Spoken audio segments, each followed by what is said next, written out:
Asilbek, xush kelibsiz, salomatmisiz? Bugun bizning mehmonimiz Asilbek YouTube'da eng ko'p kommentariy yozgan bola, Makun Show deb eng ko'p kommentariy yozgan. Buni isbotladik, aniqladik ham. Endi xudo xolasa hozir xonadonimga keldi, garderobimga chiqamiz. Xohlagan soatini tanlab ketadi. Ketdi. Garderobga xush kelibsiz. Ketdi endi birgalikda siz bilan soat tanlaymiz. Xohlaganingizni tanlaysiz, mana. Qaysi birini tanlaysiz? Boshim qotib qoldi, soat ancha ko'paygan.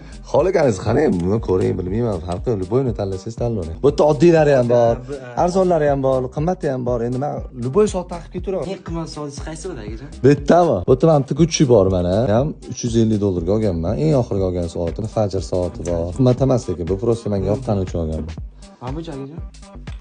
$150 ga olishganda uydagilar sovg'a qilishgan. Shu qaysi biri yoqsa o'zingizga? Boshqa farqi yo'q. Mana shu yoqdagi, chunki menga deganingizga skromlis, klassik Da. soat degan. Va gap yo'q lekin anaqangizga didingizga qoyil qoldim. Seryozni aytyapman, chunki men bitta undan ham qimmati bor edi, lekin sizga puli qiziq emas, skromniy bo'lgani qiziq bo'lgan ekan.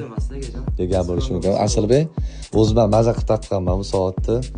Onamni o'zlari olganlar men uchun. Rahmat mana sizga. Bizga ishonganingiz uchun yaxshi kunlaringizga taqing. Futbolga qiziqasizmi? Qiziqamiz akajon. Futbolga qiziqsangiz hozir men bitta kepkam bor. Bezor mana mash. Ertaga xudo xohlasa O'zbekiston Qatar o'ynaydi. Mana shunday kiyib, balet qilsangiz xursand bo'laman. Rahmat katta akajon. Ya sizga adashdi. Rahmat. Shunaqa gaplar jigarlar, yana kimni xursand qilib yana sovg'alar ulashamiz, nima deysizlar?